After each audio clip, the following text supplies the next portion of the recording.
Okay, so for the buttonhole, I already showed the part that should be for the buttonhole and the part that should be for the button. So I don't know, depending on the number you want. But this jacket that I'm showing here should be like one or so. So if you don't have the machine for it, they usually use needle and thread. You just pass it through like this and cut this part open. But for this machine, this is the buttonhole foot. I don't know how the one on your own machine will look like, and this is what you should arrive at. Then you may need to check any of your shirt, dress, just to check how it looks like. But I'm going to show it now. Okay, so this is the normal foot that comes with the machine, right? The one that you use for your normal sewing. So I'll take it off. I'll pull this one and it comes down. Then I want to put my foot now, my buttonhole foot. This should be the right direction. So this is the part we try to make to enter inside this iron. So I'll put it inside this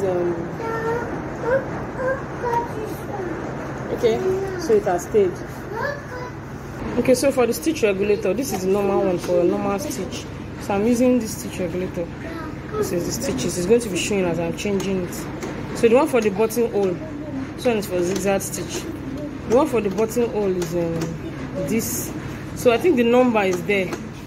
This is number 1. After you have stitched on number 1, you go to the next one. This is number 2. This number 2 we do the down part. That is okay. So you know this looks like the number 1 to stitch this way. Then the number 2, this part, like stopping it. This I'm saying this. Then you go to your number 3 to stitch it like this again. Then number 4 we end it back again. Number 4 we end it. So are you seeing that? So I'm going to start now and show. So it's just the normal way. The normal way you stitch your fabric. That's how you stitch this one.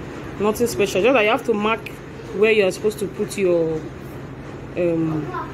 button. And I think the size of the button also matters, so you know how to shift it. Okay, so I want to start now.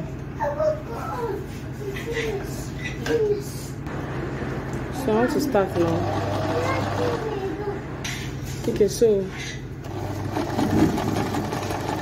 listen, just normal position. You know the length you need to use. So I've done my number 1, came down. I did my number 2. You won't stay too long.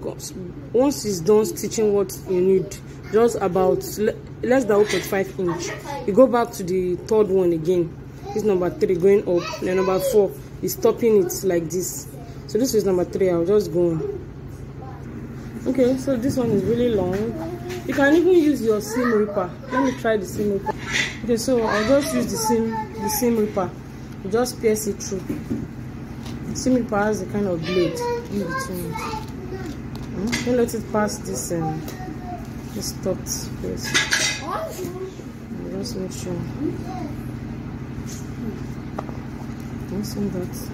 Let's say, for example, I want to use my button. The button will just come through like this. So that's it. Try yours and show.